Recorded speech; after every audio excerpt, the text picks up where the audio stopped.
Hello everyone, कैसे हैं आप सब। एक बार पुनः शिव कोचिंग क्लासेस पर स्वागत है। उम्मीद करता हूं आप सब अच्छे होंगे, मस्त होंगे, बेहतर होंगे और आप सभी की पढ़ाई बेहतर चल रही होगी। प्यारे बच्चों, आप लोग पढ़ाई कितना भी कर लो लेकिन प्रेजेंटेशन आपका सही नहीं है ना। बोर्ड पेपर में यदि आप कॉपी सही तरीके से नहीं लिख रहे हैं तो बच्चों कहीं ना कहीं आपके नंबर कट जाते हैं। तो आज हम बात करने वाले हैं कि 18 फरवरी को केमिस्ट्री का एग्जाम है और किस तरीके से आपको केमिस्ट्री में बच्चों समय का मेंटेन करना है। क्योंकि बहुत सारे बच्चे सोचते हैं, जैसे फिजिक्स का पेपर हुआ, कुछ बच्चे बोले सर हम फिजिक्स का एक दो क्वेश्चन छोड़ दिए क्योंकि समय नहीं था। तो आप लोगों की ये थोड़ी सी जो अंदर लापरवाही रहती है ना, वो आपको डुबा देता है और लास्ट में आप लोग मेंटेन नहीं कर पाते हो, बड़े क्वेश्चन को करने में लग जाते हो और समस्या है ना जटिल हो जाता है और लास्ट में क्वेश्चन छूट जाता है। एक दो नंबर का क्वेश्चन छूटे तो चले यार, लेकिन आप लोगों को बच्चों 4-4 नंबर के यदि क्वेश्चन छूट जाए तो फिर आपकी लापरवाही है। तो आज की इस वीडियो में यही हम चर्चा करने वाले, किस तरीके से कहाँ पे लिखना है, कैसे क्या समय का मेंटेनेंस करना है। सबसे पहली बात बच्चों, आपसे जैसे आपके पास पेपर कॉपी आता है तो आप लोगों को समय देना चाहिए। क्या आप लोगों को, जैसे मान लीजिए कॉपी यदि पहले मिल जाए बच्चों, आप लोग अपनी कॉपी में अपना रोल नंबर वगैरह तो विधिवत फिल कर ही लेते हैं। पेपर मिलता है, कुछ बच्चे क्या करते हैं, पेपर को अच्छे तरीके से एनालिसिस नहीं करते हैं और सीधा पहला क्वेश्चन लिखे और उत्तर लिखने में लग जाते हैं। ये आपकी बहुत बड़ी भूल है। आप लोगों को बच्चों 5 मिनट समय देना है, क्योंकि ये जो 5 मिनट है आपके 25 मिनट समय को बचाएगा। 5 मिनट आपको समय देना है कि कौन कौन से प्रश्न आए हैं, कौन कौन से प्रश्न हमको इजी लग रहे हैं, कौन कौन से प्रश्न हमको कठिन लग रहे हैं। तो पहले तो बच्चों आप लोगों को 5 मिनट क्या करना है, पेपर को पढ़ना है कि कौन कौन से प्रश्न हमारे पास ऐसे हैं जो कि हम कम समय में लिख सकते हैं और बच्चों अच्छे तरीके से उनको लिख सकते हैं। ठीक है, जब आपने पेपर पढ़ लिया बच्चों, तो कभी भी कोई बच्चा सोचता है कि हम 3 नंबर से शुरू करते हैं 4 नंबर से, क्योंकि पहले 5 क्वेश्चन जो है ऑब्जेक्टिव के रहते हैं। तो पहले 5 क्वेश्चन यदि ऑब्जेक्टिव के हैं बच्चों, तो आप लोगों को क्या करना है, ऑब्जेक्टिव का जो भी आपसे बन रहा है उसे आप लोग लिखते जाएं, बाकी के बाकी छोड़ते जाएं। ये नहीं करना है कि पहले 1 घंटे आप 28 नंबर के ऑब्जेक्टिव में ही समय बिता दिए। ऑब्जेक्टिव बच्चों मुश्किल से आपको 15 मिनट का समय देना है। 1 मिनट में 2 क्वेश्चन पढ़ना है, पढ़ो, बन रहा है तो लिखो और नहीं बन रहा बच्चों तो सीधे उसको छोड़ दो, नंबर कर दो और आगे बढ़ जाओ। ठीक है, ऑब्जेक्टिव की बात करते हैं। सबसे पहले हमारा ऑब्जेक्टिव ही आता है। देखो, टॉपर की कॉपी के आधार पर आप लोगों को समझ में आएगा कि हमको कैसे लिखना चाहिए, क्योंकि सबसे बड़ा चीज होता है बच्चों लिखने की शैली। यदि लिखावट सही है तो फिर नंबर बढ़िया मिलता है।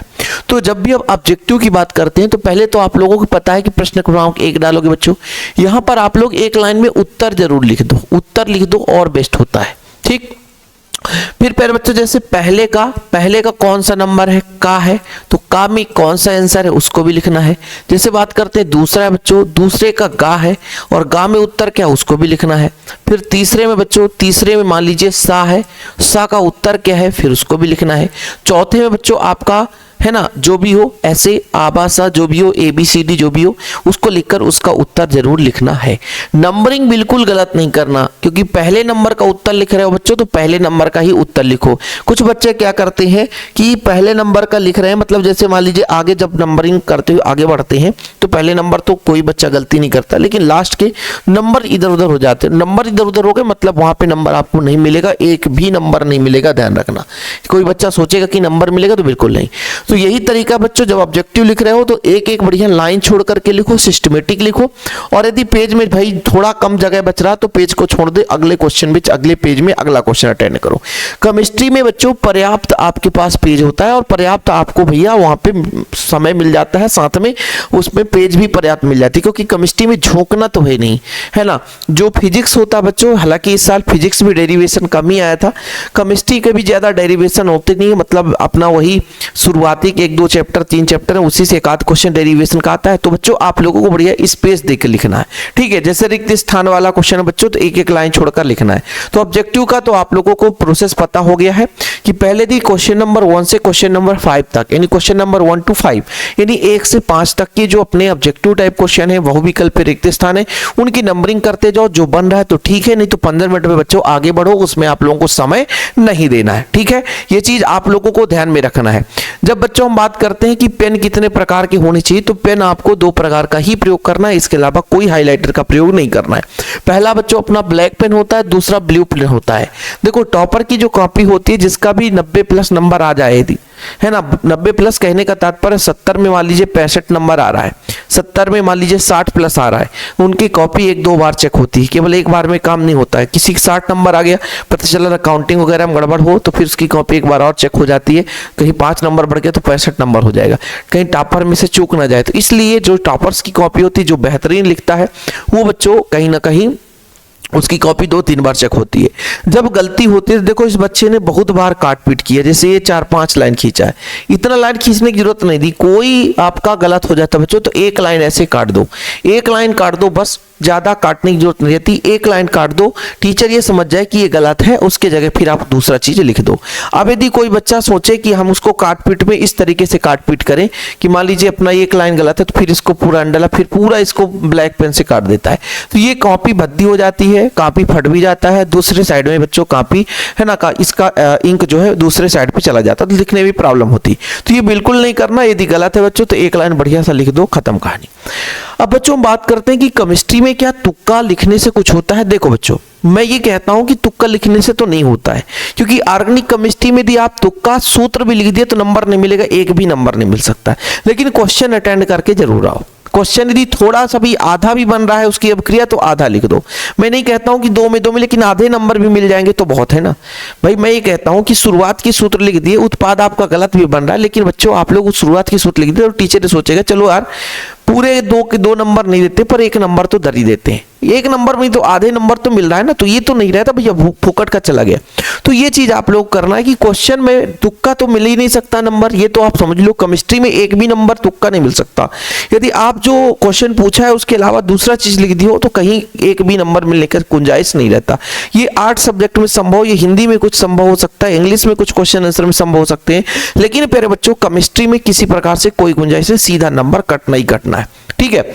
यदि प्यारे बच्चों आंकी क्वेश्चन आ रहा है आपके बुक में, मतलब पेपर में, और उसके अथवा में अपना थ्योरी वाला पोर्शन है, तो आंकी क्वेश्चन तभी करें जब उसका कैलकुलेशन बन जाए।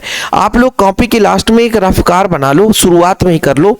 जब आप न्यूमेरिकल क्वेश्चन का हेडिंग लगाओ बच्चों अपने कॉपी में, क्योंकि आप लोगों से नीचे वाला थ्योरी भी बन रहा है, आंकी क्वेश्चन, हालांकि अब तो आंकी क्वेश्चन अथवा में ही आता है, एक आंकी क्वेश्चन ऊपर एक नीचे, दोनों एक साथ ही रहते हैं। तो आंकी क्वेश्चन को बच्चों पहले आप लोग जो भी आंकी क्वेश्चन करने जा रहे हैं उसको रफ कार में बढ़िया लगाओ, रफ कार में लगाओ। यदि आपसे बन रहा है तो अच्छी बात है, और नहीं बन रहा है तो भाई दूसरा को ट्राई करो। ये नहीं कि आप पहले ही अपनी कॉपी से ही लिखना शुरू कर दी, ये बहुत बड़ी गलती होती है, ये गलती नहीं करना। कुछ बच्चे क्या करते हैं, प्रश्न क्रमांक मान लीजिए 6 डाल दिए, और प्रश्न क्रमांक 6 डालने के बाद, प्रश्न क्रमांक 6 डालने के बाद सीधे वहां से आंकी क्वेश्चन शुरू किए। जब आधे दूर पर पहुंचे तो पता चला उसका काटते ही नहीं बनता है, और नीचे वाला जो क्वेश्चन था उसका हम क्या काटते, फिर इसको पूरे पेज को कैंसिल करो। तो ये गलती नहीं करनी है, आपको रफ कार उठाना है। रफ कार में बच्चों लास्ट पेज में रफ कार लिखना है, और उसमें आप लोग आंकी क्वेश्चन का प्रैक्टिस करो, तभी यहां पर लिखो। कोशिश ये करो कि आंकी क्वेश्चन आप लोग शुरुआत में ना करो, क्योंकि समय लगता है, उसको लास्ट में करो। अब मेरे बच्चों हम बात करते हैं कि जैसे आप लोगों ने जब पेपर पढ़ा होगा तो 4 नंबर और 3 नंबर के ऐसे बहुत सारे क्वेश्चन रहे होंगे जो आपको हूबहू आते होंगे। जब जो क्वेश्चन आपको हूबहू आ रहा है कि हमने काफी बढ़िया हमने पढ़ा था बच्चों, है ना, हमने पढ़ा था और वही पेपर में छप के आ गया है, तो उन प्रश्नों को आप लोग पहले अटेंड कर लो। क्योंकि प्यारे बच्चों जब कॉपी चेक करने वाला टीचर होता है वो सामने यदि सुंदरता देख लेता है तो उसका मन मोह हो जाता है, और आगे चल करके आपको उन बारीकियों को नहीं देखता जो आपकी त्रुटियां होती है। तो क्या होता है बच्चों, जैसे आप लोग बारात में जाते हो तो बारात का जो अगवानी होता है तो सुंदर सुंदर कन्याएं क्या होती हैं, बढ़िया सा कलश लेकर के आती हैं सज धज के, क्योंकि मुहूर्त सबसे अच्छा हो जाता है, लोग सुंदर सज धज के ही द्वार पर आते हैं। ऐसा नहीं होता कि फटे बनियान पहने आ जाता है, बहुत ही कम चांस है ना। उसके लड़की के पिताजी भी जाते हैं तो नए कपड़े से, है ना, कुर्ता पैजामा जो भी पहन के जाए। तो ये होता है सुंदरता। किसी भी चीज का मोहरा यदि सुंदर है, किसी चीज का शुरुआती यदि अच्छा है, तो फिर बच्चों वहां से आप लोगों का पूरा लुक ही बदल जाता है। ऐसे ही जब आप लोग कॉपी लिखते हो शुरुआती में ही काट पीट हो जाता है, तो फिर वहां पर टीचर जो है माहौल ही गड़बड़ हो गया। टीचर सोचता है यार ये थोड़ा गड़बड़ आदमी है, इसका क्या करें, फिर अच्छा है इसको थोड़ा बारीकी से जांच करें, और बारीकी से जांच करता है तो एक एक पॉइंट मिलाने लगता है और नंबर आपके काटने शुरू हो जाते हैं। तो कोशिश ये करो कि पहले 4 नंबर के क्वेश्चन उठाओ जो बिल्कुल आपसे टॉप रूप से, मतलब यदि 3 क्वेश्चन है 4 नंबर में, उसमें से एक भी क्वेश्चन आपसे बन रहा है तो टॉप के क्वेश्चन आप लोगों को करना है। पेपर में बच्चों कुछ लोग गलती करते हैं, पेपर में टिक लगाते इसको हमने कर लिया, डॉट लगा दो ना कि इस प्रश्न को हमने कर लिया, है ना। अब एक बहुत बड़ी गलती की है एक बच्चे ने, बहुत बड़ी गलती क्या की कि पहले उसने प्रश्न क्रमांक 6 को कर लिया, प्रश्न क्रमांक 7 को कर लिया, अब उसको लगा कि ये थोड़ा सा हमें गलत है और पेज लास्ट में बचा तो फिर से जब समय बचा तो फिर प्रश्न क्रमांक 7 को कर दिया। यानी प्रश्न क्रमांक 7 यहां भी किया और प्रश्न क्रमांक 7 लास्ट में भी कर दिया और बोले सर पहला वाला जो हमारा गलत था लेकिन दूसरा वाला हमने सही करके आया, और पहले वाले को काटा नहीं। भाई यदि गलत है तो उसको आप लोग ऐसा काट दो कि हमारा ये गलत है। जब गलत है तो टीचर सोचेगा यार ये गलत है इसका, है ना, ये जब गलत है तो आगे चलकर वो चेक करेगा और नंबर दे देगा। लेकिन यदि आप लोग यहाँ पे क्रॉस नहीं किए हैं, इसका मतलब टीचर सोचेगा कि यही इसका आंसर है और उस आधार पर वो नंबर कम कर देगा, फिर लास्ट के पेज को क्रॉस कर देगा, लास्ट के पेज को लाल पेन से ही क्रॉस कर देगा कि ये क्वेश्चन दोबारा रिपीटेड है, इसलिए अब यहाँ पे कट जाएगा। तो पहले आप लोगों को ध्यान देना है कि इसीलिए तो मैं बार बार कहता हूं कि पहले आप लोगों को 5 मिनट का समय पेपर पढ़ने में लगाना है, क्योंकि ये मत सोचना कि 5 मिनट में एक क्वेश्चन हो जाता है। आप अपने दोस्त से भी आगे हो जाओगे, लेकिन उसके लिए मेंटेनेंस होना चाहिए 3 घंटे में हमको कैसे क्या करना है। जैसे आप लोगों ने 4-4 अंक क्वेश्चन पहले 1 घंटे में यदि कर लिए तो मान लीजिए बहुत बल्ले बल्ले हो गई। फिर बच्चों 3 अंक वाले 2 अंक वाले पहले जो क्वेश्चन बन रहे हैं, सोचने वाले क्वेश्चन हमको लास्ट में करना है। ये सारी चीजें बच्चों। अब आगे चलते हैं और बहुत सारी चीजें हैं। केमिस्ट्री में तो भाई भर भर के परेशानी होती है ना। जैसे बच्चों आप लोगों से ऑर्गेनिक केमिस्ट्री पूछा जाता है तो कुछ क्वेश्चन ऐसे आते हैं कि इस पदार्थ से ये पदार्थ बनाओ, तो वो तो आसानी से नाम दिया रहता है। लेकिन जिनमें नाम नहीं दिया रहता और क्वेश्चन आ गया कि कोलबे अपक्रिया को समझाओ, रीमर टीमेन अपक्रिया को समझाओ, कार्बिल अपक्रिया को समझाओ, तो पहले बच्चों सूत्र तो लिखना ही पड़ेगा, बिना सूत्र के नंबर नहीं मिलते हैं। लेकिन यदि आप लोगों से नाम नहीं बन रहा है तो ऐसा ना करें कि 2 में नाम लिख दें और 1 में ना लिखें, ये बिल्कुल नहीं करना है। आपसे नाम नहीं बन रहा है तो बिल्कुल आप नाम ना लिखो, तो किसी में ना लिखो, है ना। जरूरी नहीं रहता कि नाम लिखो, भेजते हैं कि आधा अधूरा करो। यदि प्यारे बच्चों नाम आपसे नहीं बन रहा है तो ना लिखना, ठीक है। टेम्परेचर यदि जैसे मान लीजिए आप लोग कितने टेम्परेचर पर प्रक्रिया संपन्न हो रही, धोखे से आपको भूल गया, यदि नहीं लिखना है तो मत लिखना, गलत जरूर ना लिखना। लिखने चले आए बेंजील को तो बेंजीन को बेंजील आप लिख के आ गए, तो ये गलती बिल्कुल नहीं करना। ऑर्गेनिक केमिस्ट्री में बिल्कुल गलती नहीं करना। हमेशा क्वेश्चन कैसे आता है बच्चों, जैसे मान लीजिए कभी कभी एक क्वेश्चन आता है कि पॉइंट में क्वेश्चन आ जाता है, 2 क्वेश्चन, एक ही प्रश्न में 2 प्रश्न आ गया और एक में एक ही है, तो आपको कौन सा प्रश्न अटेंड करना चाहिए जिसमें बच्चों 2 प्रश्न है। यदि आपसे बन रहा है तो क्यों, क्योंकि 2 प्रश्न है तो टीचर जब देखेगा तो पहले अभी आप 4 नंबर का था, देखो टीचर जैसे एक क्वेश्चन आप कर रहे हो वो टोटल 4 नंबर का है, और उसके अथवा में ऐसा क्वेश्चन है जिसमें 2 क्वेश्चन है, पहला और दूसरा, तो जब टीचर इसको चेक करेगा बोले 2 नंबर इसको दे देते, 2 नंबर है, बढ़िया 4 नंबर, 4 में 4 पा गया। और इसको चेक करते करते करते करते बोला यार थोड़ा अटपटा लिख दिया है, आधे नंबर काट देते हैं, 3.5 दे दिया, तो फिर दिक्कत होती है। और यहाँ 2 क्वेश्चन है तो 2 अलग अलग क्वेश्चन पे नंबर दिया, तो टीचर इस तरीके से नंबर देता है। जैसे कुछ लोग बच्चे बहुत ही कंजेस्टेड लिखते हैं, वो कंजेस्टेड आपको नहीं लिखना है। हर प्रश्न में बच्चों आपको क्या करना है, गैप देना है। हर प्रश्न में आपको है ना 2 लाइन 3 लाइन छोड़ना है।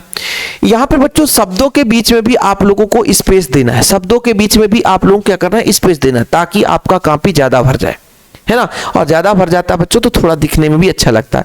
यदि पास पास जोड़ देते हो तो शब्द एक दूसरे से जुड़ जाते हैं और लिखने पढ़ने में भी दिक्कत होती है। मतलब जब कॉपी चेक होता है तो उसको पढ़ने में भी दिक्कत, एक दूसरे से जुड़ा रहता है, तो शब्दों को थोड़ा सा स्पेस देकर लिखो। जैसे मान लीजिए कोई अपक्रिया आ गई, उसकी आप हिंदी लिखे, फिर 1 लाइन छोड़ दो, फिर अपक्रिया लिखो, फिर 1 लाइन छोड़ दो, फिर दूसरा क्वेश्चन शुरू करो। तो ये तरीका है बच्चों ऑर्गेनिक केमिस्ट्री को लिखने का। तो आप लोगों को विशेष रूप से इन बातों पर ध्यान रखना है। बाकी आप लोग निरंतर मेहनत करते हैं जितना हो सकता है। बोटच फिटिंग अपक्रिया वगैरह देख लो बच्चों, क्या बढ़िया बच्चे ने लिखा है कि 3-4 लाइन भैया इसको बढ़ा चढ़ा कर लिखा है। जो भी बुक में 2 लाइन रहता है उसको 4 लाइन भाई स्पेस देकर लिखा। फिर दूसरी बात, इन्होंने 2 लाइन छोड़ दी, अपक्रिया करा दी, फिर 2 लाइन छोड़ दी, यहाँ पे 3-4 लाइन बचा, 4 लाइन छोड़ दिया, बोले चलो भैया अगले पेज में हम क्वेश्चन छोड़ते हैं।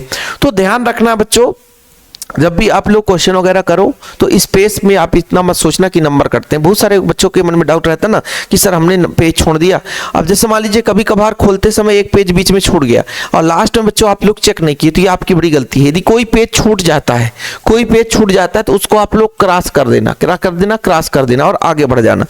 लास्ट टाइम में बच्चों आप लोग एक बार लास्ट टाइम में ध्यान रखना मेरी बात को, कि जब बच्चों केमिस्ट्री का आप लोगों को ऐसा लगे कि अब 10 मिनट समय है, हमने सारा चीज कर लिया, तो एक बार मिला जरूर लो कि जिस नंबर का क्वेश्चन है उसी में लिखा गया है कि नहीं, तो नहीं क्वेश्चन नंबर आप चेंज कर सकते हो।